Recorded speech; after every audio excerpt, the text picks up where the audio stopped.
रागे सदा भगवती मनसा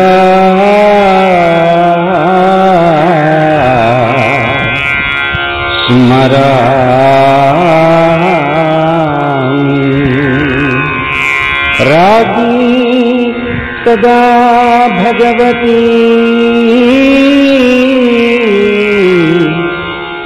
वचसा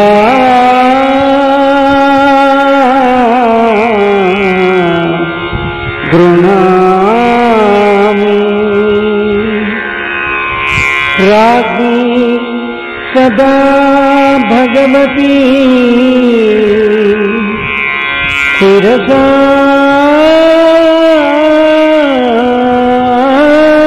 नमामि। रागी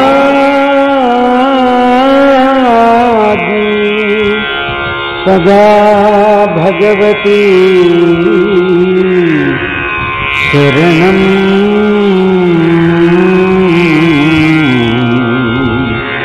प्रपद्ये।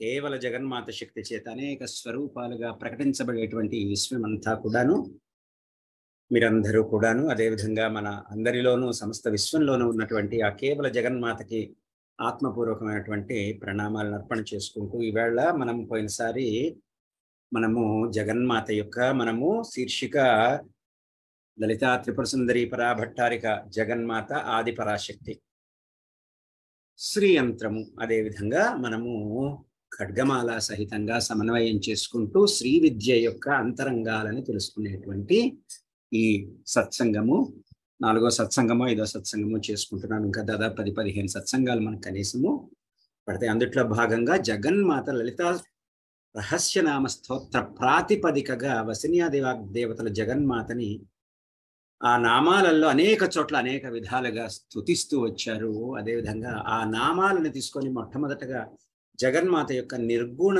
స్వరూపాన్ని నిరాకార స్వరూపం యొక్క తత్వాన్ని అర్థం చేసుకున్నాము. దాని తర్వాత జగన్మాత యొక్క నామాలు ఎక్కడెక్కడైతే వచ్చినాయో సాధ్యమైనంత వరకు అవన్నీ మనము క్రోడీకరించుకొని విభజించుకొని సాకార సగుణ స్వరూపాలని మనం చెప్పుకున్నాము. అప్పుడు దాని తర్వాత మనము జగన్మాత యొక్క అవతారములు వాటి ప్రయోజనములు ఎలా కీర్తించుకుంటూ వచ్చారు, వాటి ప్రయోజనం ఏమిటి, ఎందువలన అనేటువంటిది మనము ఇప్పుడు తెలుసుకోబోతూ ఉన్నాము. ఇదంతా ఇంకా లలితా ప్రాతిపదిక మీదనే ఉన్నాము, లలితా రహస్యనామ స్తోత్ర ప్రాతిపదిక మీదనే ఉన్నాము.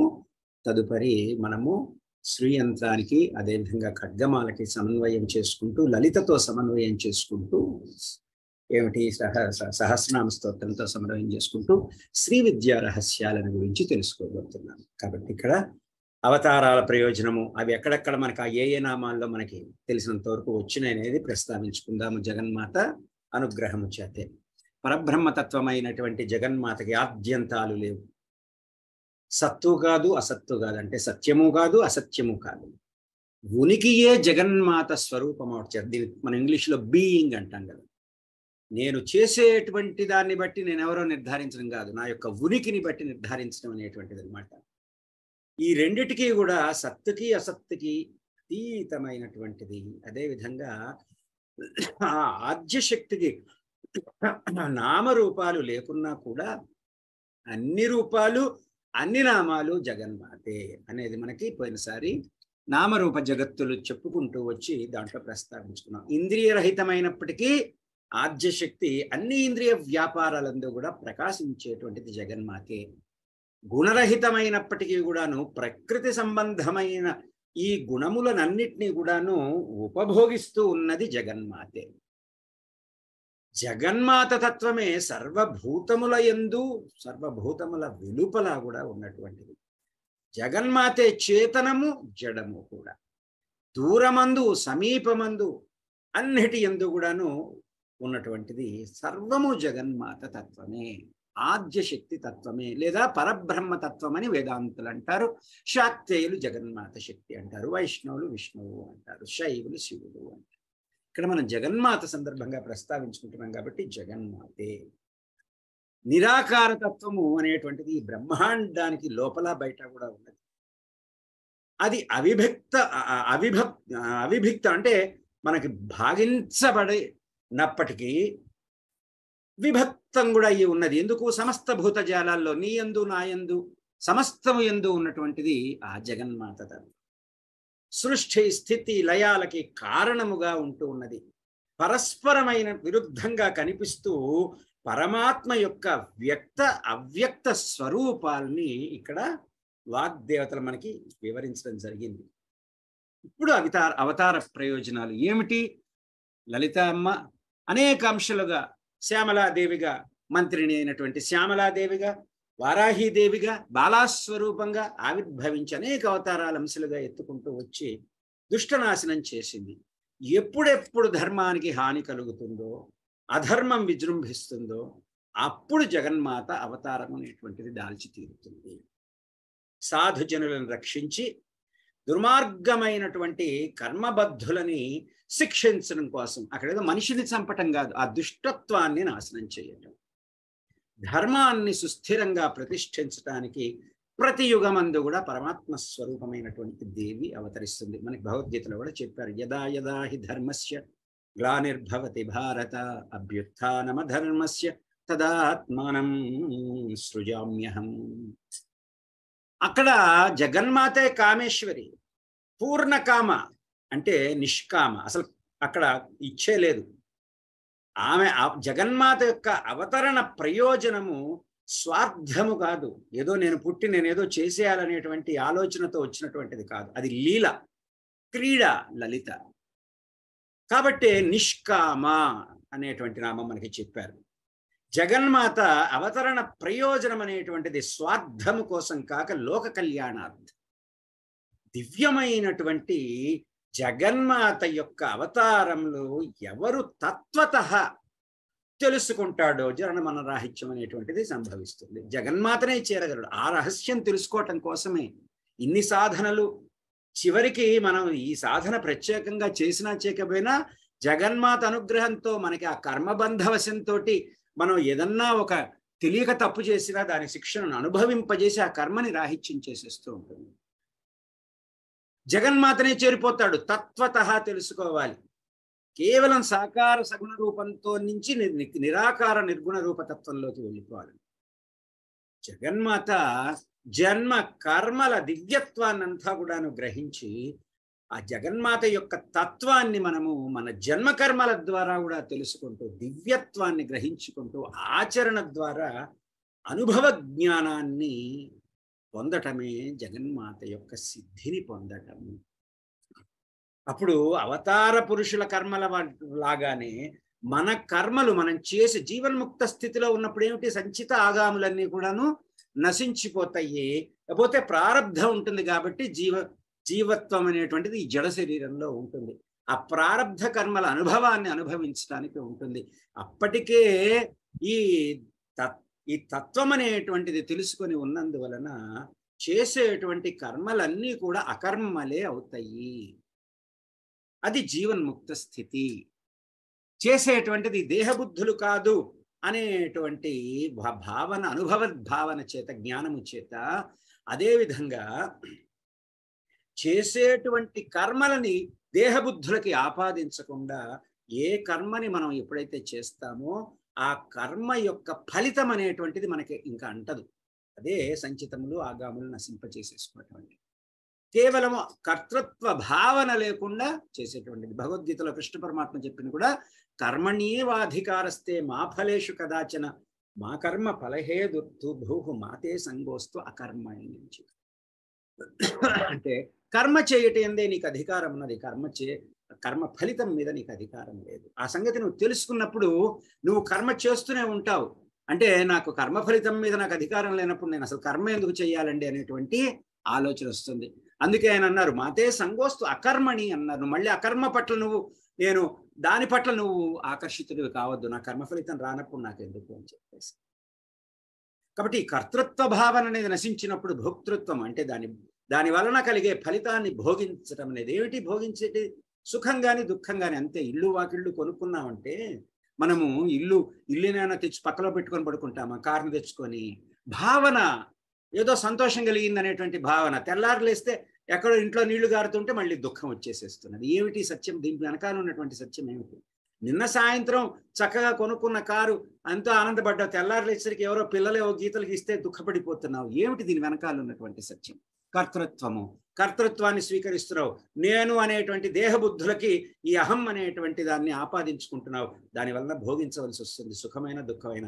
ఈ రెండూ కూడా శాశ్వతాలే. ఈరోజు ఉండి రేపు వెళ్ళిపోయేవి. ఎందుకు? దేహబుద్ధులే శాశ్వతం కాదు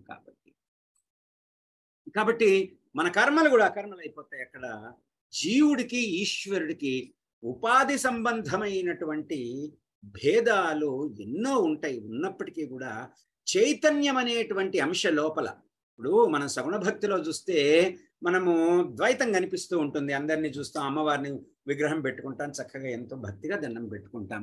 అక్కడ ఉన్నది చైతన్యమైనటువంటి అంశ అయినటువంటిది అంతా కూడా సర్వత్రా వ్యాపించినటువంటి నిరాకార నిర్గుణమైనటువంటి లలిత ప్రతిపాదించి మనం మొట్టమొదటి సత్సంగాల్లో చెప్పుకున్నటువంటి జగన్మాత యొక్క శక్తే. కానీ ఉపాధి భేదాలు కర్మబంధాల చేత మనము ఏం చేస్తూ ఉంటాము? ద్వైత భావన చేత ఆహా అమ్మవారు అని చెప్పి ఆ భక్తి భావాన్ని పెంపొందించుకుంటాం. కానీ ఎక్కడి నుంచి వస్తూ ఉన్నది నీకు అమ్మవారు? నీ చైతన్యం అనబడేటువంటిది ఈ ఉపాధిని కలిగి ఉన్నప్పుడు ఆ చైతన్యము ఈ ఉపాధి ద్వారా అమ్మవారు ఉన్నట్టుగా గ్రహిస్తూ ఉన్నది. కాబట్టి మూలము చైతన్యమే. దీనికి ఎక్కడున్నది ఆ చైతన్యము? సర్వత్రా ఉన్నది, నీలోనూ ఉన్నది. దీన్నే భగవత్పాదుల వారు మనకి దక్షిణామూర్తి స్తోత్రంలో విశ్వందర్పణ దృశ్యమాననగరి తుల్యం నిజాంతర్గతం. ఇదంతా కూడాను నీ కంటికి కనిపించే మిత్రుడు, శత్రువు, బంధువు, దారాపుత్రాదులు, ఇళ్ళు, వాకిళ్ళు, సమస్తమైన విశ్వం అంతా ఒకే చైతన్యంతో నిండి ఉన్నటువంటిది. మహావాక్య చతుష్టయాన్ని మనకి నిరూపణ చేస్తూ ఉన్నది. ఏ రకంగా? ప్రజ్ఞానం బ్రహ్మ అని ఋగ్వేద మహావాక్యము, అహం బ్రహ్మాస్మి అని యజుర్వేద మహావాక్యము, తత్వమసి నీవు కూడా అదే అనేటువంటి మహావాక్యము, సామవేద మహావాక్యము, అయమాత్మ బ్రహ్మ అనేటువంటి ఇది. కర్మబద్ధ వశమయ్యే అవటం వలన మనలో ఆ మాయ అవిద్యలు అనేటువంటివి మనకి ఆపాదించబడి ఇదంతా కూడా ఏదో బయట ఉన్నట్టుగా తోస్తూ ఉన్నది. కానీ భగవత్పాదుల వారు సత్యాన్ని చెప్పారు, దాన్ని వెతుక్కోవాలి. బయట వెతుక్కుంటే ఏం దొరుకుతుంది? ఎంతకాలం అనుభవిస్తాము? అనుభవిస్తున్నంత పోని నీకు కావలసిన వస్తువు దొరికితే సంతోషంగా ఉండగలుగుతున్నావు, ఇంకోటి కావాల్సి వస్తున్నదే. ఎక్కడి నుంచి వస్తున్నాయి ఇవన్నీ? ఈ కోరికలు బయట కనిపించేటువంటి అసత్యాన్ని చూసినందువల్ల. కానీ నిజమైనటువంటి సత్యం భగవత్పాదుల వారు చెప్పింది ఏమిటి? విశ్వందర్పణ దృశ్యమాననగరి తుల్యం నిజాంతర్గతం. ఇదంతా నీలోనే ఉన్నది. ఇదంతా ఒక దర్పణం అనేటువంటి నీ చేతనలో ఈ విశ్వం ప్రతిబింబిస్తుంది. ఈ దర్పణమే లేకపోతే ఇంకా నీకు అక్కడ విశ్వమే ఉంటుంది. అది దాన్ని గుర్తించాలి. ఆ బయట కనిపించేదాన్ని అది నిజం అనుకోని భ్రమించి నీటి మడుగు మన ఎండమావిలాగా దాని వెనకాల పరిగెత్తుకుపోతూ ఉంటాము. కాబట్టి ఇక్కడ జీవుడికి ఈశ్వరుడికి ఉపాధి సంబంధమైనటువంటి భేదాలు ఎన్నో ఉన్నప్పటికీ చైతన్యాంశ సర్వులకి ఇప్పుడు రెండు తీసుకున్నాం కాబట్టి జీవుడు ఈశ్వరుడు అనేటువంటి ఉపాధి సంబంధాన్ని ఇక్కడ ఉన్న ఇద్దరికి, జీవుడికి ఈశ్వరుడికి సమానమే. అసలు ఆ ఈశ్వరుడు వచ్చిందే నీ చేతనలోంచి, లేకపోతే నీకు ఇంకా ఈశ్వరుడు ఎక్కడున్నాడు? అందుకే ఈ ప్రశ్న అడుగుతుంటాను, నీవు లేకుండా నీకు నేనేమవుతాను అని. నీవు లేకుండా ఉంటే నేను నీకు ఏమవుతాను? ఏమీ కాను. ఎందుకు? నువ్వే లేవు అక్కడ నన్ను గ్రహించడానికి. మొదట నన్ను గ్రహించి ఇక్కడ ఒకడు ఉన్నాడే ఎదురుకుండా కూర్చొని అని గ్రహించడానికి నీవే లేవు. నీ చేతనే స్తబ్దమైపోయి ఉన్నది. దేహం జడంగా నిద్రపోతూ ఉన్నది. నువ్వు నిద్రపోతూ ఉన్నావు అనుకో, ఇప్పుడు ఈ సత్సంగం వింటూ నేను ఎక్కడున్నట్టు నీకు? నేను లేకుండా, నీవు లేకుండా నేను నీకేమవుతాను? Who am I for you without you అనేటువంటి ప్రశ్నని అనేక సత్సంగాల్లో మనం నెమరు వేసుకుంటూ ఉంటాం. ఎక్కడ నీ ఎదురుకుండానే కూర్చోను, నేను ఎక్కడికి పోలేదు. కానీ నీవు నిద్రపోతూ ఉన్నావు అనుకో, ఏమైపోయినాను? నేను మాయమైపోయి అదృశ్యమైపోయాను. రాత్రిపూట నిద్రపోతూ ఉంటా 6 గంటలు, అదృశ్యమైపోతుంది. సమస్త విశ్వం అదృశ్యమైపోతుంది. అప్పటిదాకా నాకు ఇన్ని కష్టాలు ఉన్నాయి, నాకు ఇన్ని బాధలు ఉన్నాయి, నాకు నా పేరు ఇది, నా ఊరు ఇది, నేను తెల్లవారు లేస్తే ఈ పనులు చేయాలి, ఈ బాధలు ఉన్నాయి, ఈ కష్టాలు ఉన్నాయి, ఇవి పొందాలి. 6 గంటలు జీవితకాలంలో 25% మనకి తెలియని స్థితిలో మనం ఎక్కడికి వెళ్ళిపోతుందని ఎప్పుడన్నా ఆలోచించామా? తెల్లవారు లేవంగానే మళ్ళీ 18 గంటలు మళ్ళీ ఇంకో రకమైనటువంటి స్థితి. ఏమిటి మాయ? ఏమిటి దీంట్లో ఉన్నటువంటి అంతరార్థం? ఇది విచారణ అనేటువంటిది. కాబట్టి ఇక్కడ జీవేశ్వరులు ఇద్దరూ కూడాను ఒకటే అని వేదాంతం మనకి నిర్ణయం చేసింది. వేదం నిర్ణయం చేసింది. వేదం అంటే సత్యము, సనాతనమైనటువంటి సత్యం. ఇంకా నువ్వు నీకు ఇప్పుడు ఈ క్షణంలో సత్యం కాకపో మళ్ళీ రేపటి నాటికి ఉండే సత్యాలనే పట్టుకొని వేలాడుతూ ఉంటే నీకు నిజమైనటువంటి సత్యం ఎట్లా బోధపడుతుంది? మబ్బడ్డం వచ్చి సూర్యుడు లేడు అని, అవును మరి నాకు అనిపించింది, నిజంగా నీకు అనిపిస్తుందా చెప్పు అంటే, నువ్వు చర్మచక్షులతో చూస్తున్నావు, సత్యాన్ని వెతకట్లేదు. అక్కడ నువ్వు అక్కడ వితండవాదం చేస్తూ కూర్చుంటే సత్యం తెలియక బాధపడేది నువ్వే. నేను ఇంకోటి ముందు గెలిచామా లేదా అనేటువంటిది పక్కన పడదు. కాబట్టి ఇక్కడే కాబట్టి చైతన్యాన్స్ అనేటువంటిది ఈశ్వరుడిలో కూడా జీవుడిలో కూడా సమానంగానే ఉన్నప్పటికీ ఉపాధి భేదం చేత మనకి ద్వైత భావం కలిగి ఉన్నప్పటికీ ఉన్నటువంటిది ఒకటే తత్వం అనేటువంటిది మనకి వేదాంత నిర్ణయము, సత్య నిర్ణయము, దే అవతారంలో ఉన్నటువంటి రహస్యము. దీన్ని గమనించుకోవాలి. వసిన్యాది వాగ్దేవతలు జగన్మాత యొక్క అవతరణని ప్రప్రథమంగా కీర్తించారు. యాక్చువల్గా లలితా సహస్రనామం అవతరణ నుంచే ప్రారంభమవుతుంది, జగన్మాత యొక్క స్వరూపం నుంచి కూడా, స్థూల స్వరూపం నుంచి కూడా. కానీ మనం ఏం చేశాము, నిర్గుణతత్వమైన జగన్మాత యొక్క సమగ్ర స్వరూపాన్ని మనం తెలుసుకోవటంలో జ్ఞానపూర్వకంగా మొట్టమొదట మనం అనేక చోట్ల నుంచి నామాలు తీసుకొని ఆ నామాల యొక్క విశిష్టత జగన్మాత యొక్క నిర్గుణ నిరాకార తత్వాన్ని ఎలా ప్రతిపాదిస్తుంది. మన కంటికి కనిపించేదే కాదు, కనిపించనిది కూడా జగన్మాతే, తెలిసేదే కాదు తెలియనిది కూడా జగన్మాతే అని ఎలా నిరూపించింది. ఇంద్రియ గోచరమైనటువంటిదే కాదు, ఇంద్రియాలకి అసలు మనకి అంతకు మించి మనకి మనకి మితం, ఇంకంతకు మించి మనకి సీమితం అయిపోయి ఉన్నాము. ఇంద్రియాలకు గోచరించి అనుభవమే గోచరమైనటువంటి అనుభవము ఏంటి? శబ్దస్పర్శ రసరూప గంధ తన్మాత్రల ద్వారా మనకు కలిగేటువంటి ఈ పంచజ్ఞానేంద్రియాల ద్వారా కలిగే అనుభవం మిగతా అదంతా అసత్యమని ఒక మాయలో కూరుకుపోయి ఉన్నాము. కాబట్టి అక్కడ మనకేం చేశారు, మొట్టమొదటగా మనం నిర్గుణ స్వరూపం నిరాకార స్వరూపంగా సమస్త విశ్వము నేను ఉండక ముందు, నేను ఉన్నప్పుడు, నేను పోయిన తర్వాత, అట్లా ఎన్నెన్ని యుగాలు గడిచిపోయి ఎన్నెన్ని దేహబుద్ధులతో అర్థం చేసుకున్న అంతకు ముందు ఉన్నది తర్వాత ఉన్నదని నిరూపణ చేసుకున్నాం. దాని తర్వాత సాకార స్వరూపము నామాత్మకమైనటువంటి జగత్తు, రూపాత్మకమైన జగత్తు ఎలా ఉద్భవించింది, జగన్మాత నామాల ఎలా వసిన్యాది వాగ్దేవతలు చెప్పారనబడేటువంటిది మనం చెప్పుకోవటం జరిగింది. కాబట్టి ఇక్కడ ఏం చేస్తున్నారు, ఇప్పుడు ప్రారంభించుకునేది అవతార ప్రయోజనములు. ఎందుకు జగన్మాత ఈ భండుడు అనేటువంటి వాడిని సంహరించడానికి ఇలా అవతారం ఎత్తింది, దాని అర్థం ఏమిటి అనేటువంటి తెలుసుకుంటూ ఉన్నాం. కాబట్టి ఇక్కడ ఏం చేస్తున్నారు, ఇక్కడ మొట్టమొదటి అసలు మొదలుపెట్టిందే జగన్మాత యొక్క అవతార ప్రయోజనంతో మొదలుపెట్టారు. కాబట్టి మనకి ఏం చేస్తున్నారు, దుర్గా, మహాలక్ష్మి, సరస్వతి, ఉమా, పార్వతి, కాత్యాయని, చండిక, చండముండాసుర, నిషూధిని, మహాకాళి, దాక్షాయణి, ఇన్ని రకాలుగా జగన్మాతను స్థుతిస్తూ వచ్చారు. చివరికి ఒక నామం దగ్గరికి లాస్ట్ నామం తీసుకొచ్చేసి ఏం చెప్పారు, వసిన్యాది వాగ్దేవతలు 10వ నామము ఏవం శ్రీ లలితాంబికాయై నమః అని చెప్పారు.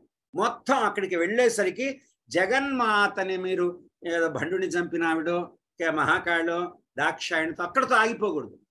ఇవన్నీ సాకారము, నిరాకారము, నామరూపము, నాదరూపము, రూపతత్వము, ఇంకా లేనిదంటూ ఏమీ లేదు జగన్మాత అనేటువంటిది అర్థం కాదు. ఇక్కడ మనము ఈ అవతార ప్రయోజనం గురించి తెలుసుకోవాలి అంటే కొంత మనము అవతారిక అనేటువంటి తెలుసుకోవాలి. దాని ముందు ఉన్నటువంటి నేపథ్యం అనేటువంటి తెలుసుకోవాలి. హరనేత్రాగ్ని చేత హరనేత్రాగ్ని సందగ్ధ కామ సంజీషిణౌషధి ఒక నామం ఉంది కదా, దీనికి అసలు ఎందుకు అవతారం ఎత్తింది, ఎందుకు తాను నిరాకార నిర్గుణ స్వరూపంగా ఉండి సగుణ స్వరూపంగా సాకార రూపంగా వచ్చేసింది. ఉన్నది మనమంతా కూడా అక్కడ దుష్టత్వం కూడా జగన్మాత లేందే. మళ్ళీ నేను ఆ శ్లోకం పదే గుర్తు చేస్తూ ఉంటా, దుర్గా సప్త శ్లోకం. జ్ఞానులలో ఉన్నటువంటి జ్ఞానము నేనే, అజ్ఞానులలో ఉన్నటువంటి అజ్ఞానము నేనే, క్లుప్తంగా చెప్పుకోవాలి. కాబట్టి ఒకానొక సందర్భంలో హరనేత్రాగ్ని చేత ఈ మన్మధుడు భస్మం అయిపోయినాడు. నేను ఇంకా అంతకు మించి నేపథ్యంలోకి వెళ్ళటంలా, అవతార ప్రయోజనం వరకు మనం పరిమితం చేసుకుందాం. ఎందువల్ల భస్మం అయ్యాడు, గిరిజా కళ్యాణ ఘట్టము, ఇవన్నీ కూడా కాకుండా. కాబట్టి ఏం చేశాడు, ఆ భస్మరాశిని ఈ చిత్రకర్ముడు కాబట్టి గణపతి ఏం చేశాడంటే, చిత్రకర్ముడు అంటారు అవన్నీ గణపతిని, ఒక పురుషుడిగా తీర్చిదిద్దాడు. ఆ బొమ్మకి ప్రాణప్రతిష్ఠ చేశాడు. వాడికి శతరుద్రి అని చెప్పాడు రుద్రప్రశ్న గురించి.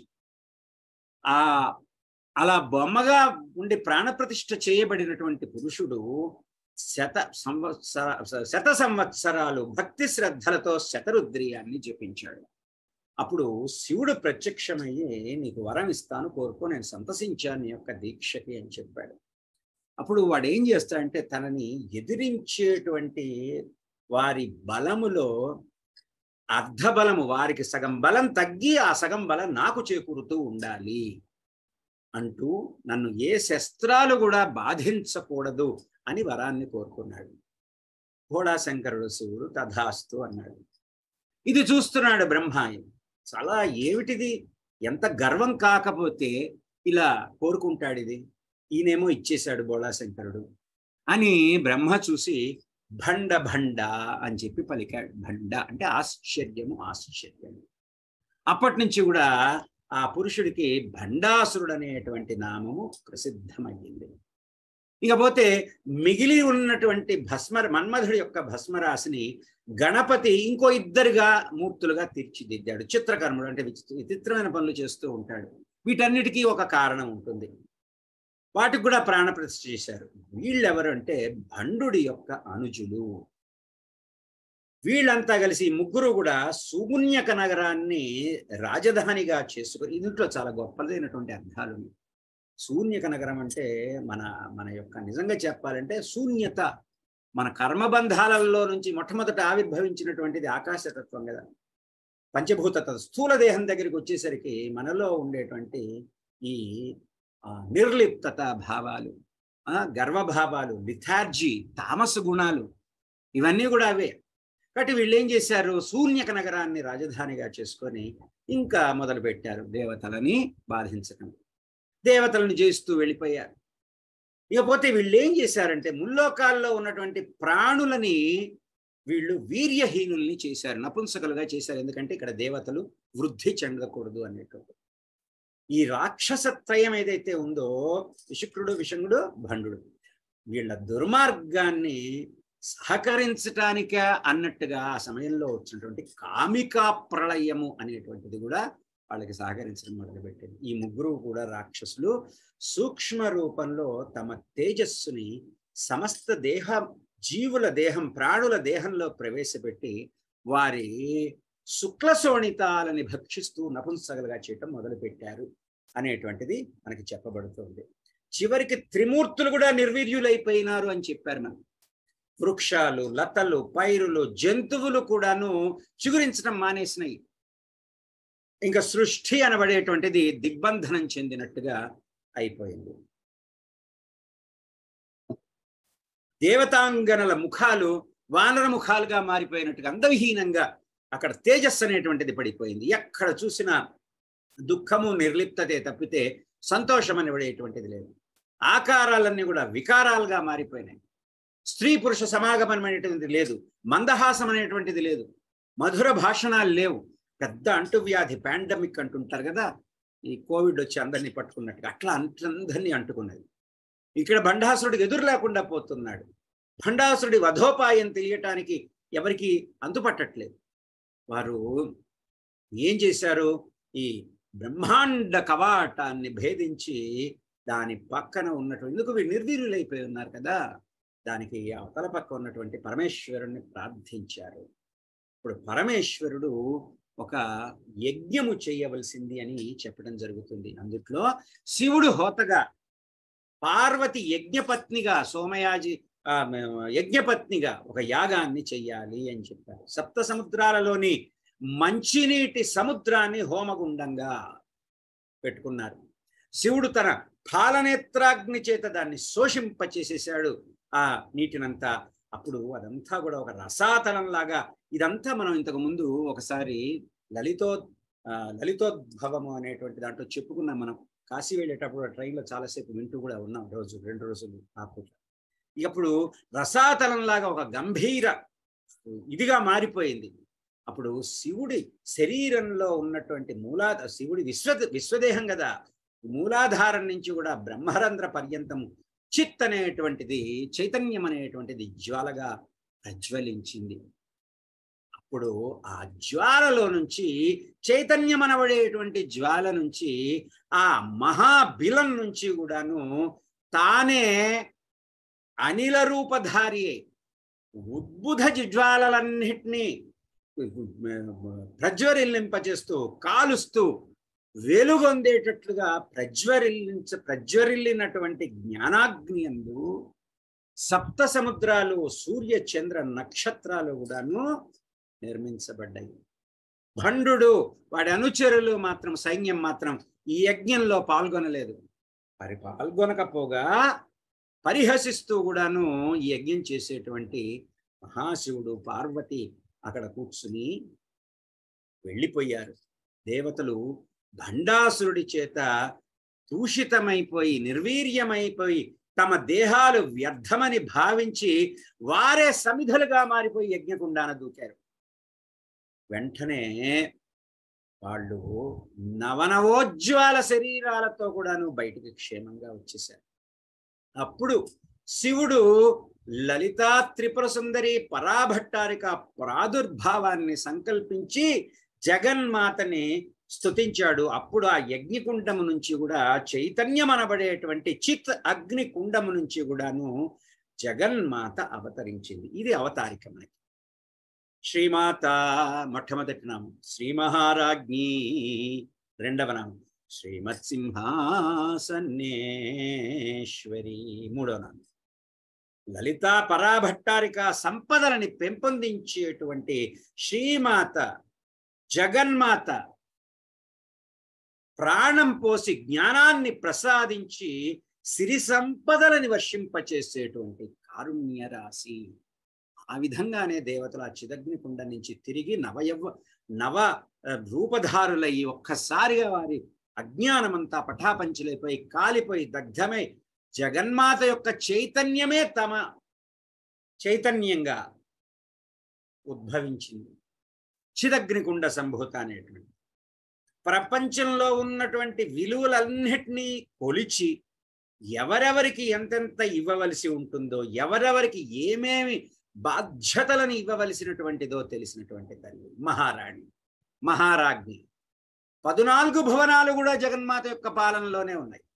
అందువల్ల సింహాసనేశ్వరి, శ్రీమత్ సింహాసనేశ్వరి జగన్మాత పాలనలో దుష్ట శిక్షణ, శిష్ట రక్షణ తూచ తప్పకుండా జరుగుతుంది. మన బుద్ధి చేత నాకు ఈ కష్టం అని మనం ఏడుస్తూ ఉంటాం, కానీ పర్ఫెక్ట్గా ఉన్నది, చక్కగా నియంత్రించబడి ఉన్నది, చక్కగా నడుపబడుతూ ఉన్నది. కావలసిందల్లా పాదాలని పట్టుకోండి. జగన్మాతలో తల్లికి ఉండవలసినటువంటి మమకారము, ఠీవి సింహాసనానికి ఉండవలసినటువంటి సామర్థ్యం, సింహాసనాన్ని అధిష్ఠించటానికి కావలసినటువంటి సామర్థ్యం అంటే సృష్టి స్థితి లయ పరిపూర్ణంగా ఉన్నాయి. చిదగ్నికుండ సంభూత, చిదగ్ని నుంచి వచ్చింది. ఎందుకు? దేవకార్య సముద్యత. ఈ దేవకార్యాన్ని వీరు అనుభవించేటువంటి బాధల నుంచి కాపాడటానికి. ఉద్యద్భాను సహస్రాభ, ఈ 3 నామాలు. చిత్ చైతన్యం అంటే కేవలం పరబ్రహ్మతత్వం జగన్మాత. ఆ పరబ్రహ్మతత్వమే ఇక్కడ అగ్నికుండం అయిపోయినది. మనం ఒక రంగా చెప్పాలంటే బిగ్ బ్యాంగ్. బ్రహ్మాండ పురాణంలో మాట చెప్తారు, 10 యోజనాలు కలిగినటువంటి కుండములను చక్కగా నిర్మించి కుండముని దేవతలు తమ దేహములను ఆహుతి చేయగా అందుండి దేవత అక్కడి నుంచి అవతరించింది అని మనకు బ్రహ్మాండ పురాణంలో చెప్పారు. వ్యాస భగవానులు చెప్పారు. వసిన్యాది వాగ్దేవతలు మనకి లలితా సహస్రనామ పూర్వ పీఠికలో హయగ్రీవుల వారు అగస్త్యుల వారికి చెప్తూ ఉన్నట్టుగా వ్యాస మహర్షి బ్రహ్మాండ పురాణంలో ప్రోక్తం చేశారు. అద్వైత పరంగా జగన్మాతే పరబ్రహ్మతత్వము. అవతరించిన తర్వాత కూడా జగన్మాతే. ఈ సమస్త దేవతలలో కూడా ఉన్నటువంటిది అక్కడ జగన్మాతే. ఇక్కడ భండాసురాది రాక్షసులని వధించడం కోసము, దేవకార్యాన్ని సిద్ధింపచేయటం కోసం ఆవిర్భవించింది. ఇది అవతార ప్రయోజనం. ఆమెకు నిజానికి జననము లేదు, కేవలము ప్రకాశ రూపమైనటువంటి సత్ చిత్ ఆనంద స్వరూపం. పరబ్రహ్మతత్వముకి అరూపము స్వరూపం అనేటువంటి 2 రూపాలు. అరూపం అంటే అసలు రూపం లేనితనమే. సాకార రూపాన్ని ధరించి శిష్టరక్షణార్థము కూడా అవతరించేటువంటి తల్లి అమ్మ. ఉద్యద్భాను సహస్రాభ అని చెప్పారు మొదట్లోనే. ఉదయిస్తూ ఉన్నటువంటి సహస్రాభ అంటే 1000 సూర్యుల కాంతి. ఈ 1000 మనం మ్యాథమెటిక్స్ లో రాసుకునే 1 నుంచి 1000, దాని తర్వాత ఇంకా కోట్లు లక్షలు కాదు. 1000 అంటే అనేకమైనటువంటిది అని. అవాంగ్మానసమైనటువంటి వాక్కుకి మనస్సుకి అందనటువంటి బ్రహ్మాండ వ్యాప్తమైనటువంటి తేజస్సుల చేత అవతరించినది జగన్మాత. దేవతలంటే ఏమిటి? తేజోమూర్తులు అనేటువంటిది అర్థం. ఆ తేజానికి మూలమెవరు? జగన్మాతే. ఈ చిదగ్నికుండం నుంచి బయటికి వెళ్ళేటువంటి ఆ వెలుగులు, వేల వేల వెలుగుల సూర్యులు 1000 మంది ఒక్కసారిగా ఉదయించేటప్పుడు ఉండేటువంటి కాంతి కలిగినటువంటిది అని మనకి ఆ నామంలో చెప్పారు. సూర్య, చంద్ర, అగ్ని, విద్యుల్లతలకి, తారలకి వెలుగునిచ్చేటువంటిది జగన్మాత యొక్క ఆ తేజస్సే. మన ఇంట్లో బల్బు వెలిగించుకున్న ఆ జలము, ఆ జలం నుంచి పుట్టించేటువంటి అనేకమైనటువంటి సమస్తమైనటువంటి వస్తు సముదాయాలు ఇవన్నీ కూడాను అసలు ఆ శక్తే, ఆ తత్వమే, ఆ తేజస్సే లేకపోతే ప్రపంచం దేవతలు నిర్వీర్యులైపోయినారు. మనం ఇట్లా కూర్చునే వాళ్ళ చీకటి పడిపోయి, అసలు పగలే చీకటి పడిపోయి. ఎందుకు? సూర్యుడికి కూడా ఆమె వెలుగు ఇస్తున్నది కాబట్టి. అందరికీ వెలుగునిచ్చేటువంటి పరంజ్యోతి తత్వము జగన్మాత. దాని తర్వాత నామం చెప్పారు, 7వ నామం చతుర్బాహు సమన్విత. దాని తర్వాత వెంటనే రాగస్వరూప పాషాఢ్య, క్రోధాకారాంకుశోజ్వల, మనోరూపేక్షుకోదండ, పంచతన్మాత్ర సాయక అని 11వ నామం. జగన్మాతకి 4 చేతులు ఉన్నాయి అన్నారు. చతుర్బాహు సమన్విత అన్నారు కదా. ఆధ్యాత్మికంగా మనం అంతరార్థ దృష్టితో చూస్తే మనస్సు, బుద్ధి, చిత్త, అహంకారాలే ఈ 4 చేతులు. విశ్వహస్తము. ఈ 4 చేతుల్లో కూడా 4 వేదాలు ఉన్నాయి. ఆయుధాల గురించి మాట్లాడుకుందాం తర్వాత. ఈ సత్యమనబడేటువంటి వేదముల చేతనే భక్తుల్ని అనుగ్రహిస్తూ ఉన్నది విశ్వమాత, శ్రీమాత అనేటువంటి. భారత ఇతి బాహోవ అంటే 4 చేతులలోని ఆయుధాల చేత దుష్టులని శిక్షిస్తుంది. ఒక చేతిలో పాశం ఉన్నది, అనురాగమే ఆ పాశము. ఒక చేతిలో అంకుశం ఉన్నది, అది క్రోధము. క్రోధాకారాంకుశోజ్వల అన్నారు.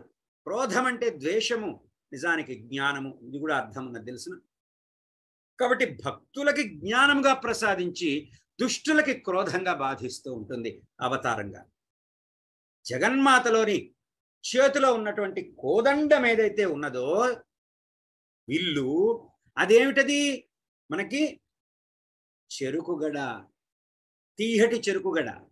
శత్రువులకి మహాభయంకరమైనది అది. నిజానికి ఈ మనస్సనబడేటువంటి మనస్సుకి గుర్తుది. ఆ చేతిలో ఉన్నటువంటి కోదండము మనస్సుకి గుర్తు. ఈ మనస్సుని యోగశ్చిత్త వృత్తి నిరోధ అని చెప్పారు మనకి పాతంజలి యోగ సూత్రంలో 2వ సూత్రం. కాబట్టి ఈ మనస్సుని నిరోధిస్తే సమాధి స్థితిలోకి వెళ్ళిపోగలడు. అంటే మధ్యలో ఉన్నప్పటికీ గొప్పదైనటువంటి సాక్షాత్కార దర్శనం కలుగుతుంది. మనస్సునంతా కూడా, ఈ విశ్వమంతా కూడా రజ్జు సర్ప భ్రాంతిలాగా వేదాంతంలో మనకి చెప్పేటువంటిది. ప్రతిదీ నిజానికి ఉన్నదాన్ని మనం ఏం చేస్తాం? అనుమాన ప్రమాణాలు, అదేవిధంగా మనకి ప్రత్యక్ష ప్రమాణము, పరోక్ష ప్రమాణములు, వీటన్నిటిని పెట్టుకొని చివరికి మనం చూసి ప్రతి ఒక్కటి బుద్ధి ద్వారా నిర్ణయించుకునేదంతా తాడుని చూసి పాము అనుకుంటున్నట్టే అనేటువంటిది మనకు అర్థం చేసుకోవాలి. కనిపించే ఈ ద్వైత భావనతో ఉండి బాహ్యంగా కనిపించి పంచభూత తత్వాలతో నిర్మితమై కేవల సత్వగుణ ప్రధానమైనటువంటి మాయగా భాషిస్తూ, ఆ మాయకి శుద్ధతత్వ గుణానికి రజస్తమ గుణాలు మలినము సంకరము కాబడినందువలన అవిద్య అనేటువంటిది ఏర్పడి మన కంటికి కనిపించేదంతా, లేకపోతే మన పంచజ్ఞానేంద్రియాలకు అనుభవం అయ్యేదంతా సత్యము అనుకుంటున్నాము. సత్యమైతే ఎప్పుడూ సత్యంగా ఉండాలి. అసలు పుట్టిన నేనే సత్యం కాదు. నా దేహ భ్రాంతిని గుర్తిస్తూ నేను పుట్టక ముందు లేను, గిట్టిన తర్వాత ఉండబోని ఈ దేహము బుద్ధి తీసుకువెళ్ళి తగలబెట్టేస్తారు. అందుట్లో బుద్ధి కూడా నాశనం అయిపోయి మనస్సు కూడా నాశనం అయిపోతుంది.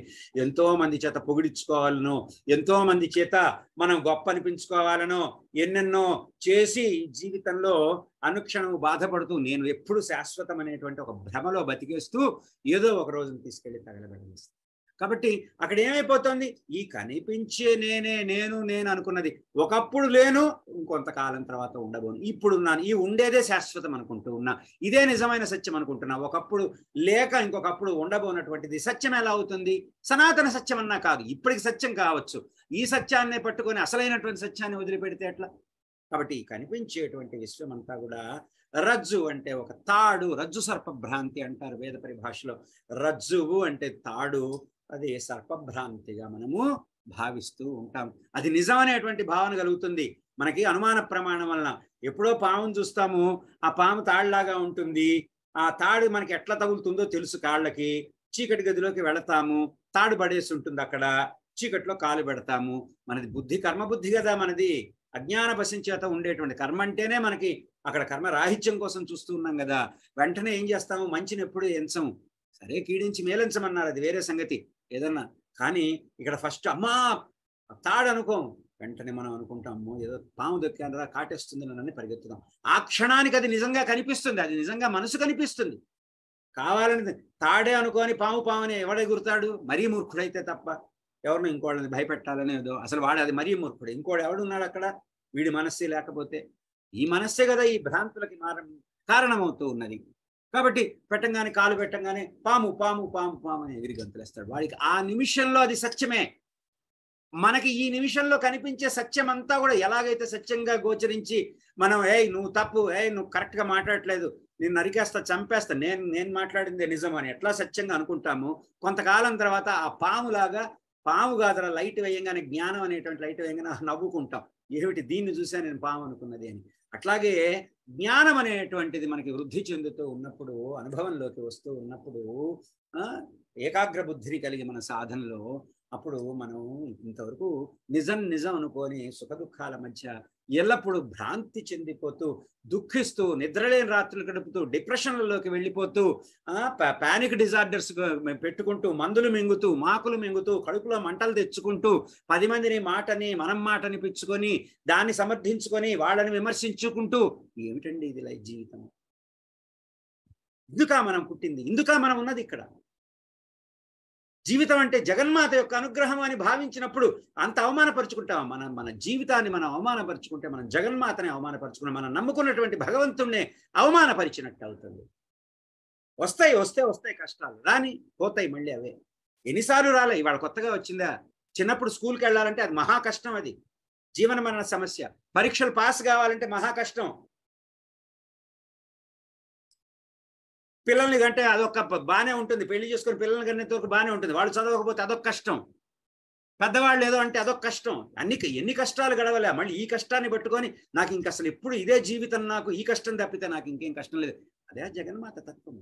అందుకోసమే మనం లలితాపారాయణలు చేసేది, అందుకోసమా విష్ణు సహస్రనామాలు చేసేది, అందుకోసమా మనం ఈ హోమాలు చేసేది. ఇంటికి వచ్చి ఏడవటానికే. మళ్ళీ ఏం చేస్తున్నాము, ఎందుకు చేస్తున్నాము అనేటువంటిది మనం ఆ కర్మ నడవడాని వెనకాల మనం జ్ఞానాన్ని కలిగి కర్మ చేయకపోతే ఆ కర్మ ఫలించదు, నిష్ప్రయోజనం అవుతుంది. కర్మని చేసేటప్పుడు దాని వెనకాల ఎందుకు చేస్తున్నాం, ఏమి చేస్తున్నాం, దాని ఉద్దేశ్యం ఏమిటి, ఆ ఉద్దేశ్యం వైపు నడిచే విధంగా కర్మని చేయాలి తప్ప ఏదో చెప్పారు కాబట్టి చేసామండి, ఏమండి నేను హోమాలు చేశానండి, నేను మంత్రజపాలు చేశాను అనుకున్న వాళ్ళు ఎవరికి నష్టము? ఎదుటివాడు ఆహా చాలా గొప్పవారండి మీరంటే అప్పటికి ఏదో కాస్త తృప్తి పడి వాడు వెళ్ళిన తర్వాత ఇంట్లో కూర్చొని ఏదో కష్టం వస్తే ఏడవటానికే కాదు కదా మనకి. కాబట్టి జగన్మాత ఎలా మనం దర్శించాలి, ఎలా మనం చేయాలి సాధన, పరమభక్తిని కలిగి ఉండాలి. నాకేం తెలియదమ్మా నీదే అంతా అని చెప్పాలి అమ్మ దగ్గరికి వెళ్ళినప్పుడు. నాకేదో తెలుసు అన్నట్టుగా మనం ఏదో నువ్వు అదేంటి 2 ఒత్తులేసావు 3 ఒత్తులేసావు, పాటించాలి, ధర్మాన్ని పాటించాలి, మన స్వధర్మాన్ని పాటించాలి. విమర్శలు అనవసరం, నీకు చెప్పినటువంటి ధర్మాన్ని నువ్వు పాటించు. ఎవడో వచ్చి ఏదో అన్నాడని చెప్పేసి దానికి మనసులో కష్టపెట్టుకుంటే నువ్వు జగన్మాతను ఆరాధించినట్ట. కేవలము కర్మబంధవశం చేత ఉన్నటువంటి ఎదురుగా ఉన్నటువంటి ఇంకో జీవుడు చెప్పిన మాటకే నీ మనస్సు చెల్లించిపోతే నువ్వు అసలు ఆరాధనకు అర్హులమా మనం అటువంటి మనస్సుతోటి అనేటువంటిది మనము తెలుసుకోవాల్సి ఉంటుంది. కాబట్టి జగన్మాతకి మళ్ళీ ఇంకో చేతిలో 5 బాణాలు ఉన్నాయి అన్నారు. శోభణము, ద్రావణము, ఆకర్షణము, వశ్యము, ఉన్మాదం అనేటువంటి వాటి పేర్లు. కమలము, తెల్ల కలువ, ఎర్ర కలువ, నల్ల కలువ, మామిడి పూత, ఇవి ఆమె బాణాలు. ఇవి మనం ఎన్నో సందర్భాల్లో సౌందర్యలహరి సత్సంగాల్లో వీటి సంకేతాలని చెప్పుకున్నాం. ఇక్కడ నేను ప్రస్తుతానికి ముందుకి ఆ విషయంలో ప్రస్తావించట్లేదు. కాబట్టి ఇవేమిటివి? తన్మాత్రలు. శబ్ద స్పర్శ రస రూప గంధ తన్మాత్రలు, పంచతన్మాత్రలు. అవే మనకు అనుభవం కలిగిస్తూ ఉంటాయి. కన్నుంది కానీ దృష్టి లేకపోతే, రూపతత్వం అనేటువంటి శక్తి లేకపోతే, ఆ తన్మాత్ర శక్తి, కన్ను ఉన్నా కూడా మనం ఏం చూడలేము, అంధులం అయిపోతాం. ఆ తత్వం ఎక్కడి నుంచి వస్తుంది? ఎవరన్నా మనకి కంపెనీలో తయారు చేసి మనకి అమ్ముతున్నారా? లేదు. వచ్చేటువంటిదంతా కూడా విశ్వతత్వమైనటువంటి జగన్మాత. ఇవి పంచభూతాల యొక్క సూక్ష్మ స్వరూపాలు. ఏవి? తన్మాత్రలు. ఇవే ఆ జగన్మాత చేతిలో ఉన్నటువంటి బాణాలు. జగన్మాత పంచభూతాలని సృష్టించి వాటిని మించి, ఎందుకంటే సృష్టించగలిగినటువంటి వాడు అంతకు మించి గొప్పవాడు అయి ఉండాలి కదా. కాబట్టి అది మనకి పురుషోక్తంలో చెప్తారు, అత్యతిష్ట దశాంగుణం అని చెప్తారు. తర్వాత నామంలో ఒక నామంలో నిజారుణ ప్రభ. ఇదంతా జగన్మాత యొక్క తత్వాన్ని తెలుసుకోవడం. నిజారుణ ప్రభా పూరమజ్జద్ బ్రహ్మాండ మండల. తర్వాత నామే వరుసనే వచ్చేస్తున్నాయి. ఇప్పుడు ఇక్కడికి వచ్చాం. ఎందుకు? ఇక్కడ అవతారము, విశ్వతత్వము, సగుణతత్వము. ఇప్పుడు అసలు మనలాగా మన ముందు ఏదో యుద్ధం చేస్తున్నట్టు కనిపించేటువంటి తత్వము ఎలా అన్వయం అవుతూ ఉంటుంది తత్వానికి అంతటికి అనేటువంటి జగన్మాత యొక్క దివ్యమైనటువంటి అరుణకాంతుల చేత సకల బ్రహ్మాండాలన్నీ కూడాను ఆవరించబడి ఉన్నాయి. నిజారుణ ప్రభాపూర మజ్జద్ బ్రహ్మాండ మండల అనేటువంటిది మనకి శృతుల్లో చెప్తారు. భాషా సర్వమిదం విభాతి మనకి దుర్గా సూక్తంలో చెప్తారు. తామగ్నివర్ణాం తపసాజ్వలంతీం వైరోచనీం కర్మఫలేషు జుష్టాం దుర్గాం దేవీం శరణమహం ప్రపద్యే సుతరసితరసేమి. లలిత యొక్క జగన్మాత యొక్క లావణ్యాన్ని వర్ణించటానికి మాటలు చాలవు అని జగన్మాత సౌందర్య వర్ణన కంటిన్యూ చేస్తున్నారు. చంపకాశోక పున్నాగ సౌగంధి కలసత్కచ. జగన్మాత కేశాలయందు అలంకరించబడినటువంటి చంపక, అశోక, పున్నాగ, సౌగంధిక పుష్పాలకు జగన్మాత వాటిని ధరించడం వలన సువాసనలు వచ్చినాయి అన్నారు. మనం ఏం చేస్తాం? పూలను పెట్టుకొని అబ్బా ఎంత బాగున్నాయండి, నా తలలో పెట్టుకుంటాను కాస్త. మన తల దుమ్ము కొట్టుకుపోయి ఉంటుంది కదా. అంటే ఆలోచనల ద్వారా. నా ఉద్దేశం ఎవరిని కించపరిచేటువంటి ఉద్దేశం కాదు సుమా. మనము జీవితానికి అన్వయం చేసుకోవాలి. మనలో మార్పు రావాలనేటువంటి కేవలము ఒక సదృష్టితోటి మాత్రమే, మంచి దృష్టితోటి మాత్రమే చెప్పాడు. కానీ ఇక్కడ ఏం చెప్తున్నారు? ఈ పుష్పాలకి జగన్మాత ధరించడం చేత సువాసన లభ్యనాయి అని చెప్తున్నారు. అటువంటి పుష్పాలు మనకి ఇక్కడ ప్రపంచంలో మనకి జగన్మాత ఇచ్చింది. ఒక్కసారి ఒక పుష్పం, ఒక పువ్వు పెట్టుకునే ముందు భగవంతుడికి అర్పించినటువంటి పువ్వుని ప్రసాదం శిరసా గృహణామి అని చెప్పి పెట్టుకునేటువంటి పువ్వుని ఏ భావంతో తీసుకుంటాము? ఏదో పంతులు గారు చెప్పారనే అది సరిగ్గా కూడా పెట్టుకోం, లేవంగానే కింద పడిపోతూ ఉంటుంది. అంటే మనం చేసేటువంటి ప్రతి పనిని ఎంత స్పృహతో నిర్వహిస్తే, చక్కగా ఆ స్పృహతో నిర్వహిస్తూ ఉన్నప్పుడు ఎక్కడ మనకి ఇబ్బంది కలుగుతుంది చెప్పండి జీవితంలో. దాని తర్వాత ఇంకొక చెప్పారు, పురువిందమణి శ్రేణి కనత్కోటి రమండిత. జగన్మాత కిరీటమందు పద్మరాగమణులన్నీ కూడా పొదగబడి ఉన్నాయి. చూడండి, ఆ వైభవంలో మనం పరాభావంలోకి వెళ్ళిపోవాలి. పరాస్థితిలో ఉన్నటువంటి జగన్మాత ఇవన్నీ ఇప్పుడు నిర్గుణ స్వరూపానికి ఆపాదించండి, సగుణ స్వరూపానికి ఆపాదించండి. దేదీప్యమానంగా ప్రకాశిస్తూ ఉండేటువంటి పద్మరాగమణులు ఏమిటా మణులు? జగన్మాత యొక్క అనురాగం, దయ, ఇటువంటి సుగుణాలు. మనం ఏదన్నా ఒక అనురాగం చూపించాలంటే మన యొక్క స్వార్థం లేకుండా చూపించగలమా?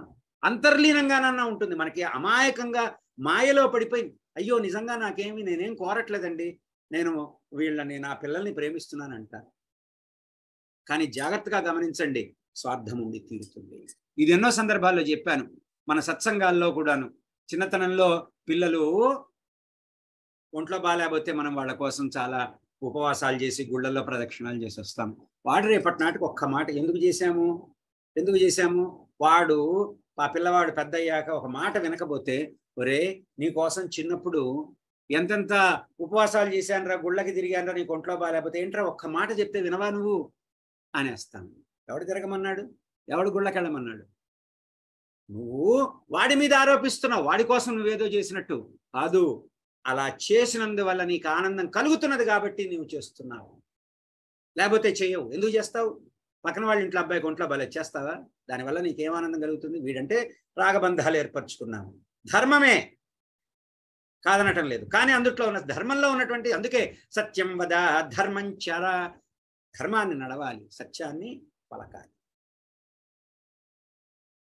అందువలన మనం ఎంత అమాయకంగా, ఎంత మాయ కాకపోతే అది నువ్వెవరు అసలు చేయటానికి, నాకు అర్థం కాలేదు. నువ్వు చేస్తే వాడి ఒంట్లో బాగైందా? నిజంగా చెప్పాలంటే మనము ధర్మయుతంగా చెప్పుకోవాలంటే నిజమే, ఆ సత్కర్మలు చేస్తేనే మనం శ్రేయస్సుతో ఉంటాం. కానీ సత్యాన్ని తెలుసుకోవాలి. దాన్ని మళ్ళా మన మాయతో గమ్మి నేనే గనక చేశాను కాబట్టి వీడు బాతికి పట్టగట్టాడు, మరి ఈ రోజు నా మాట వినట్లేదని ఆరోపించడం అనేటువంటిది మూర్ఖత్వం. సమస్తం అందుకే జగన్మాత కాళ్ళు పట్టుకోవాలి, జనుల కాళ్ళు కాదు, జగన్మాత కాళ్ళు పట్టుకోవాలి. అనురాగము, దయ, స్వార్థరహితమైనటువంటి అనురాగము, దయ, నేను సంతోషం పొందుతాను అనేటువంటిది కూడా ఉండదు అక్కడ. ఇంకా సహజమైనటువంటి ఉనికి తత్వమే, అస్తిత్వమే అంత జగన్మాత. కాబట్టి ఈ మణులు, రాగమణుల యొక్క కాంతులు సాధక గణాల యొక్క, భక్తుల యొక్క కూడాను భక్తి ప్రపత్తులని పెంచేటువంటిది అనేటువంటిది. దాని తర్వాత నామంలో చెప్తారు, అష్టమి చంద్ర విభ్రాజ దళిక స్థల శోభిత. జగన్మాత లలాటము అష్టమి తిథి. అష్టమి తిథి అంటే ఇటు మనకి కళల్లో, చంద్రకళల్లో కూడాను తిథులకు వచ్చేసరికి పాడ్యమి నుంచి పౌర్ణమి వరకు చూసిన, మళ్ళీ ఇటు పాడ్యమి నుంచి అమావాస్య వరకు చూసిన, అష్టమి కరెక్ట్గా మధ్యలో వస్తుంది. ఇటు 7 తిథులు, అటు 7 తిథులు పోను. కాబట్టి సరి అయినటువంటి అర్ధచంద్రాకారంగా ఉంటుంది అక్కడ చంద్రబింబం అనేటువంటి.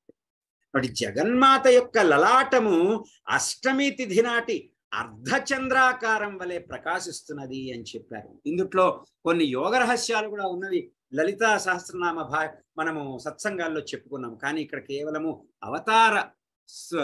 అవతార ప్రయోజనం గురించి చెప్తూ జగన్మాత యొక్క సౌందర్యాన్ని, సగుణ రూపాన్ని, ఆ వైభవాన్ని తెలుసుకునేటువంటి ప్రయత్నం చేస్తున్నాం. ముఖచంద్ర కళంకాభం మృగనాభివిశేషక 16 నామం.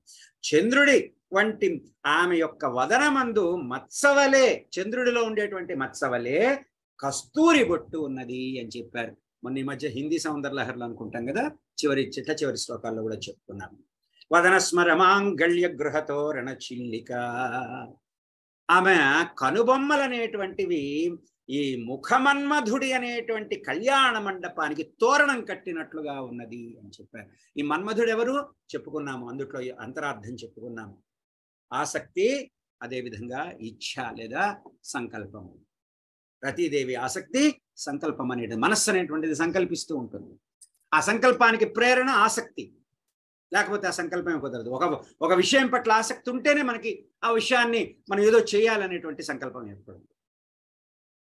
కాబట్టి ఈ జగన్మాత కనుబొమ్మలు, విశ్వమనేటువంటి ఈ వదనము, ఈ ముఖము మన్మధుడి కళ్యాణ మండపానికి తోరణం కట్టినట్లుగా ఉంది.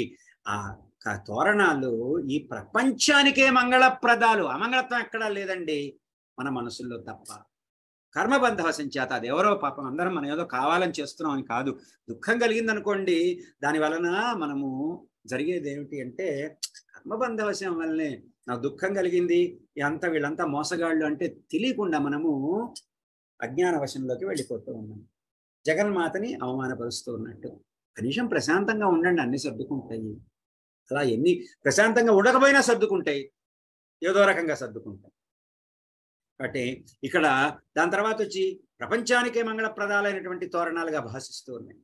వక్రలక్ష్మి పరివాహ చలన్మీనాభలోచన. జగన్మాత కనులు ముఖకాంతులనబడేటువంటి కొలనులో తిరగాడేటువంటి చేపల జంట వలె ఉన్నాయి అని చెప్పి భగవత్పాదులు మనకి లలితలో చెప్పారు. ఇవన్నీ అవతార ప్రయోజనం కోసం చెప్పిన. ఎందుకు ఇవన్నీ తర్వాత చెప్పుకుందాం. కాబట్టి చేపలు అనేటువంటివి తమ చూపులతోనే గుడ్లని పొదిగి పిల్లల్ని చేస్తూ ఉంటుంది. జగన్మాత కూడా తన కటాక్ష వీక్షణంతో కూడాను భక్తులని పోషిస్తూ ఆమె మధురైలో వెలిసినటువంటి మీనాక్షి సుందరేశ్వరులైనటువంటి ఆ మీనాక్షి అనేటువంటిది అర్థానికి ఊరికి అక్కడనే సమన్వయం చేసుకుంది. నవచంపక పుష్పాభనాస దండ విరాజిత. ఆమె నాసాగ్రమనబడేటువంటిది అప్పుడే వికసించినటువంటి సంపంగి పువ్వులా ఉన్నది. తారా కాంతి. ఇదంతా అవతార ప్రయోజనము. జగన్మాత యొక్క చిదగ్ని నుంచి దేవకార్యాలను నిర్వర్తించడానికి వెలువడినప్పుడు దాని అవతారికి కూడా చెప్పుకున్నాము. జగన్మాత యొక్క అవతార ప్రయోజనంలో జగన్మాత యొక్క వర్ణనము ఎక్కడ చూసినా అమ్మే. నీ కంటికి చివరికి నీ మానవ బుద్ధితో సజాతీయ భేదము విజాతీయ భేదం ఎట్లా చూసినా నీకు అమ్మే కనిపిస్తుంది. తారాకాంతి తిరస్కారినాసాభరణ భూషిత. జగన్మాత ముక్కున ధరించినటువంటి ముక్కెరలోని మణుల కాంతుల చేత నక్షత్ర కాంతులు జనించినయి అని చెప్తూ ఉన్నారు. కదంబ మంజరి క్లుప్త కర్ణపూర మనోహర. జగన్మాత తన చెవిపైన ఉన్నటువంటి కదంబ పూలగుత్తిని ధరించుట చేత మనోహరంగా కనిపిస్తూ ఉన్నది అమ్మ. తాటంక యుగళీభూత తపనోడుపమండల. తాటంక యుగళీభూత తపనోడుపమండల. సూర్యుడు చంద్రుడే జగన్మాత యొక్క కుండలాలు, చెవి కమ్మలు. ఇక చూడండి, ఇంకా 2000 రూపాయల నోట్లు, ఇప్పుడు ఏదో వార్తలు అప్పుడప్పుడు నోటిఫికేషన్స్ 2000 రూపాయల నోట్లు మార్చుకోవడం, బంగారాలు కొనుక్కుంటున్నట్ట. ఏం కొనుక్కొని భయపడి చావాలి, ఎక్కడ దాచిపెట్టుకోవాలి అర్థం కాదు. ఇప్పటివరకు 2000 దాచుకొని నాకున్నది అనుకున్నారు. దెబ్బకి ఒక్కసారి భయపడి మళ్ళీ బ్యాంకులకు వెళ్తే వాడు 10 కంటే మార్చట్లేదని చెప్పి బంగారం కొట్లలోకి పెడుతున్నారు తీసుకొని వెళ్ళి. ఇప్పుడు ఆ బంగారం తెచ్చుకొని భయపడి చావాలి, ఏ దొంగ వచ్చి పడతాడు, ఎక్కడొచ్చి పడతాడు అని చెప్పి. ఎందుకండి ఇవన్నీ? అంటే ఉండకూడదని కాదు. నీవు నీ జీవితంలో నువ్వు ఏది సంపాదించుకున్నా దాని నుంచి నువ్వు లక్షించేటువంటిది, ఆశించేటువంటిది శాంతి సుఖమే కదా. అవి లేనప్పుడు సంపాదించుకునే ప్రయోజనం ఏమిటండి? సంపాదించుకోండి, ఎంత సంపాదించుకుంటారు, కానీ శాంతంగా సుఖంగా ఉండండి. అది లేకపోతే ప్రయోజనమే లేదు. 10 మంది ముందు కోసం చెప్పుకొని ఇంట్లోకి వెళ్ళి మళ్ళీ అనారోగ్యంతో బాధపడటం తప్పితే దానివల్ల ప్రయోజనం లేదు. సూర్యచంద్రులే జగన్మాత కమ్మలు. చూడండి మరి ఆ కమ్మలు ఏంటి ఆ కమ్మలు ఏమిటి? ఆ కుండలాలు అంటే సూర్యుడు చంద్రుడు. ఆ రెండూ లేకపోతే, ఆ సూర్యుడు చంద్రుడే లేకపోతే ముందు మనమే ఉండం, బంగారం సంగతి తర్వాత కొనుక్కోటానికి. 2000 రూపాయల నోట్లు మార్చుకోవడం తర్వాత అనేటువంటిది. పద్మరాగ శిలల యొక్క అద్దాలని తిరస్కరించేటువంటి కపోలం కలిగినటువంటిది. ఎదురుగా ఉండేటువంటి శివుడి రూపము దాని యందు ప్రతిబింబాలుగా కనబడుతూ ఉండేటువంటిది. నవ విద్రుమ బింబశ్రీ న్యకారిరదనక్షద అని ఒక నామం. జగన్మాత యొక్క పెదవులు దొండపండు ఎరుపుదనాన్ని, పగడాలని కూడా తిరస్కరించేటువంటి కాంతి కలిగింది. దొండపండుతో పోల్చలా ఇక్కడ మనకు అర్థం కాదు కదా. జగన్మాత తత్వం అర్థం కావాలి అంటే మనకు అక్కడ విశేషణాన్ని ఉపయోగించడానికి ఒక వస్తువు ఉండాలి. అప్పుడే మనం జగన్మాత యొక్క తత్వాన్ని గుర్తించగలుగుతాం. మరి ఆ స్థితిలో ఉండేటువంటి బుద్ధిని కలిగి ఉన్న, అంటే అంతే బుద్ధి ఈ బాహ్య ప్రపంచానికే సీమితమైపోయి ఉన్నది. కాబట్టి ఈ బాహ్య ప్రపంచంలో ఉన్న వస్తువులతోటి మనం విశేషణాన్ని అక్కడ మనం గనక ఏర్పరిస్తే సంతులనం చేయటానికి, అప్పుడు మనం ఓహో ఇంతకంటే గొప్పదా అనుకోవచ్చు. మరి ఎందుకు ఎంతో మంది కవులు మనం దొండపండుతో చేయటం, సంతులనం చేయటం చూసాం కాబట్టి అంతకంటే గొప్పది అని చెప్పుకోవటం. కాబట్టి జగన్మాత యొక్క పెదవులు దొండపండు ఎరుపుదనాన్ని, పగడాలని కూడాను తిరస్కరించేటువంటి కాంతి కలిగినటువంటిది. ఇదంతా అవతార ప్రయోజనంలో జగన్మాత యొక్క అవతార స్వరూప సాకార స్వరూపాన్ని ఇక్కడ వర్ణన చేస్తూ ఉన్నారు. శుద్ధ విద్య అంకురాకార ద్విజ పంక్తి ద్వయోజ్వల. శుద్ధ విద్య అంటే నేను ఇది అనబడేటువంటి ద్వైత భావము లేకుండటమే శ్రీ విద్య. చిట్ట చివరికి జగన్మాత యొక్క దంతాలకి ఆ వరుస భేదం లేదు అని చెప్తూ ఉన్నారు. ఇక్కడ సిద్ధ విద్య అంటే ఇక్కడ శ్రీ విద్య. 16 జంటల ఈ పన్నులు ఏవైతే ఉన్నాయో షోడశాక్షరీ మంత్రములు, శబ్ద బ్రహ్మ రూపము బీజ రూపంగా ఉన్నప్పుడు పరా అనబడుతుంది. ఎందుకంటే ఇప్పుడు ఒక విత్తనంలో అది పెనువృక్షమయ్యేటువంటి శక్తి కలిగి ఉన్నది. నీ కంటికి కనిపించకపోయినంత మాత్రం అబ్బే ఇక్కడ చెట్టు ఏముందండి అంటే, అక్కడ ఒక చిన్న విత్తనం వేసి ఇంకా చెట్టు రాలేదండి, ఇది ఆ రోజుకి సత్యం అంతే. 10 ఏళ్ల తర్వాత చూడు మహావృక్షం కనిపిస్తుంది అక్కడ. అలాగే శబ్ద బ్రహ్మ రూపము ఈ బీజ రూపంగా ఉన్నప్పుడు పరాస్థితి, ఆ బీజం అనేటువంటిది పరాస్థితిలో ఉన్నది. అది వైఖరి స్వరూపంగా వ్యక్త స్వరూపంగా ఎప్పుడు వస్తుంది? అది తన యొక్క పరిణామం చెందినప్పుడు మనకి దాని యొక్క బాహ్యతత్వం అనేటువంటిది తెలుస్తుంది. కానీ తెలుసుకోవాల్సింది ఏంటి? బీజ రూపంలో ఉన్నటువంటి సత్యం ఏమిటి ఇక్కడ అనేటువంటిది. కాబట్టి అప్పుడు పరా అనబడుతూ ఉంటుంది. అంకుర దశ యందు నుంచి కూడాను పశ్యంతి వికసించనటువంటి దశ, మధ్యమ ఇంకొంచెం బాగుగా వికసించేటువంటి దయ, పూర్తిగా వికసించినప్పుడు వైఖరి స్వరూపము. అందుకే మనం కనిపించేటువంటి వైఖరి స్వరూపంతో మాట్లాడినప్పుడు ఆ భాషని బట్టి మనం పరిస్థితిని బట్టి విషయాన్ని అర్థం చేసుకుంటాం, కానీ మాట్లాడినటువంటి వాడి మాట లోపల ఉన్నటువంటి పరాస్థితిలో వాడి భావన ఏమిటనేది అర్థం చేసుకోవటం కష్టం. ఎవరిదైనా సరే నిర్ణయం చేసుకుంటాం, అక్కడ కూడా మాయ జరిగిపోతుంది. అందువల్ల అది కార్యకారణ సంబంధం చేత తెలుసుకోగలుగుతారు. ఎవరు? సాధకులు, యోగులైనటువంటి వారు, అనుభవ జ్ఞానాన్ని పొందిన వారు, దర్శనాలు చేసుకున్నటువంటి. కాబట్టి ఇటువంటి అంతరం అనేటువంటిది ఈ దంతాలకి లేదు, జగన్మాత యొక్క దంతాలకి లేదు అనేటువంటిది మనకి శుద్ధ విద్యాంకురాకార ద్విజపంక్తి ద్వయోజ్వల అనేటువంటి నామంలో మనకి చెప్పడం జరిగింది. మనకి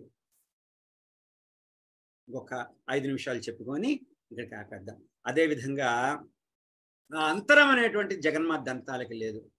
హల్లులు చేరనటువంటి అచ్చులు శుద్ధ విద్య అంటే ఆ ఈ ఇవన్నీ కూడా 16 అచ్చులు మనకి ఎక్కడ విశుద్ధి చక్రంలో మనకి గోచరిస్తాయి. అవి మనము శ్రీయంత్రం చెప్పుకునేటప్పుడు చెప్పుకుందాము.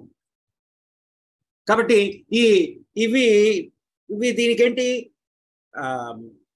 హల్లులు అవసరం లేదు దీనికి, కానీ ఈ అచ్చు హల్లులు చేరినటువంటి అచ్చులు శుద్ధ విద్య అవుతుంది. కాబట్టి ఈ 16 అక్షరాలు కూడాను ఈ 16 అక్షరాలైనటువంటి అచ్చులు హల్లులు ఏవైతే ఉంటాయో ఇవన్నీ కూడా ఈ ద్వంద్వములు అనేటువంటి శివ శక్తి చక్రములుగా మనకు ఉంటాయి. అయితే వారిద్దరి యొక్క శక్తులే. కానీ మీరు చూడండి, కా కి కా ఖ గ ఘ ఇణ్య చ ఛ జ ఝ ఇణి మనం ఎప్పుడు ఆలోచి ఏదో నేర్చుకున్నాం, ఏదో మాటలు మాట్లాడేస్తూ ఉంటాం. నిజంగా జగన్మాత యొక్క నామతత్వం, నామ జగత్తు, సృష్టి, వర్ణ ఎంత గొప్పగా చెప్తారో వస్తాయి. అక్కడ కూడా వెళ్తాం మనము. జీవ పరిణామం అనేటువంటిది ఎలా జరిగిందో కూడా చెప్తారు మనకి. ఒక్కొక్క చక్రం నుంచి కూడా జీవుడు మొదటి నెలలో ఎలా ఉంటాడు, తదుపరి నెలలో ఎలా ఉంటాడు, ఆ సమయంలో గర్భవతికి ఏమి ఇవ్వాలి, బిడ్డ కోసం ఏమి ఇవ్వాలి, ఎలా వస్తున్నాయి, అక్కడ ఏమేమి అక్షరాలు ఉంటాయి, ఏ పరివేష్టిత దేవతలు ఉంటారు అనేటువంటిది. కాబట్టి ఇక్కడ కా ఖ గ ఘ ఇణి చెప్పిన కా కి అన్నప్పుడు ఇక్కడ అంతర్లీనంగా ఆ పలకాలి. ఇక్కడ అచ్చు కావాల్సిందే హల్లుకి. అచ్చు లేని హల్లు లేదు, కానీ అచ్చు స్వతంత్రము. అవి జగన్మాత తత్వాలు. అట్లా మనకి వేదాంత రూపంగా ఉన్నాయి. బ్రహ్మ విద్య, వేద విద్యలు ఎదిగినటువంటి బ్రహ్మజ్ఞాని లలిత జగన్మాత, లలితా త్రిపుర సుందరి పరాభట్టారిక, కర్పూర వీటిక మోద సమాకర్ష దిగంతర. తర్వాత నామంలో సుగంధ పరిమళ ద్రవ్యాలతో కూడినటువంటి తాంబూలము కర్పూర వీటిక. ఆ పరిమళాలన్నీ కూడా దిగంతాలు కూడా వ్యాపించినాయి అంటూ ఉన్నారు. ఏదో మనం వెంటనే ఏదో పాను గుర్తు తెచ్చేసుకొని అందుట్లో సుగంధద్రవ్యాలు వేసుకొని అలా గుర్తు తెచ్చుకోకూడదు. జగన్మాత యొక్క ఆ పరాస్థితి యొక్క శక్తి పరిమళంగా సమస్తం కూడా వ్యాపించిపోయింది. అది మనకు అర్థం కావాలంటే ఈ రకంగా చెప్పవలసి వస్తుంది. నిజ సల్లాప మాధుర్య వినిర్భత్సిత కచ్చపి. జగన్మాత యొక్క సంభాషణ మాధుర్యము, చాతుర్యము శారదా తల్లి చేతిలో ఉన్నటువంటి కచ్చపి వీణా తంత్రుల నాదం కన్నా కూడా స్పష్టంగా రమ్యముగా ఉన్నది అని చెప్తూ ఉన్నారు. మందస్మిత ప్రభాపూర మజ్జత్ కామేశ మానస. జగన్మాత యొక్క చిరునవ్వు మందస్మిత, ఆ నవ్వు చిరునవ్వు ఆ దరహాస సరోవరం అనేటువంటి దాంట్లో కామేశ్వరుడి యొక్క మనస్సు మనకలు వేస్తుంది. ఏమిటి ఇక్కడ కామేశ్వరుడు కామేశ్వరి? ఎవరో శివుడు పురుషుడు, పార్వతి స్త్రీ కాదు. నీ జీవ ఆత్మతత్వములే. నీ ఆత్మ వైపు నీవు తిరిగినప్పుడు, నీ చేతన వైపు నువ్వు తిరిగినప్పుడు, ఆ చేతన సత్యాన్ని నువ్వు గ్రహిస్తూ ఉన్నప్పుడు అక్కడి నుంచి వచ్చేటువంటి చిరునవ్వు, నీ మనస్సు నుంచి కలిగేటువంటి చిరునవ్వు ఆత్మనబడేటువంటి శివుణ్ణి మునకలు వేయించేస్తూ ఉంటుంది. అంటే నా దగ్గరికి వచ్చేస్తూ ఉన్నది అనేటువంటిది. అనాకలిత సాదృశ్య చుబుక శ్రీ విరాజిత. ఇది మనం ఎన్నోసార్లు సరదాగా మనం క్విజ్ కూడా పెట్టుకునే వాళ్ళం. మధ్య మధ్యలో ఎప్పుడో 1-2 సందర్భాల్లో పెట్టుకున్నాం. ఏ దానికి ఉపమానం లేదని వసిన్యాది వాగా అన్నిటికీ ఏదో ఒక ఉపమానం పెట్టారు. కానీ జగన్మాత యొక్క ఒక సౌందర్యానికి ఒక అంగ సౌందర్యానికి ఉపమానమే లేదు, మా వల్ల కాదని చెప్పేశాను.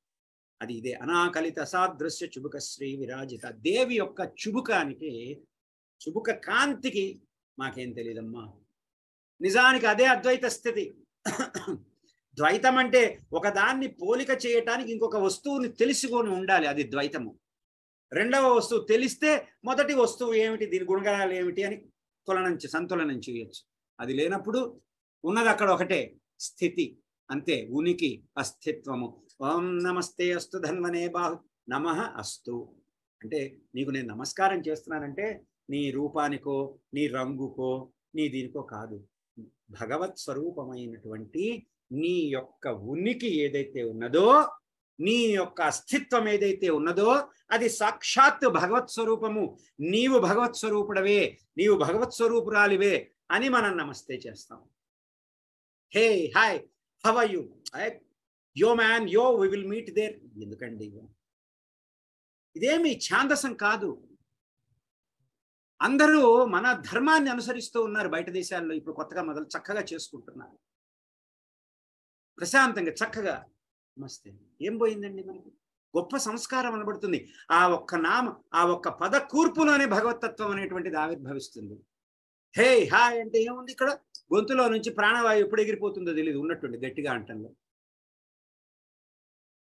కాబట్టి మనకు 6 అయింది కాబట్టి ఎక్కువసేపు, 7 అయింది కాబట్టి ఎవరిని ఎక్కువసేపు ఇక్కడ చేయము. ఇంకా ఈ నామాలని ఇంకా 4-5 సత్సంగాలు కనీసము లలిత ప్రతిపాదితమైనటువంటి జగన్మాత స్వరూపాన్ని తెలుసుకోగలందులకి మనము ఇంకా కొన్ని సత్సంగాలు చేసుకోవాలి. ఈ జగన్మాత యొక్క తత్వాన్ని తెలుసుకోవటమే కాదు, ఆహా ఎంత వైభవంగా ఉంది అనటమే కాదు, ఆ వైభవాన్ని మనము దర్శనము పొందే విధంగా భావాన్ని మన మనసులో నిలుపుకొని మనం చేసేటువంటి పూజలు కర్మల యొక్క ప్రభావం అనేటువంటిది మనకి గొప్ప విశేషమైనటువంటి ఫలితాన్ని ఇస్తుంది.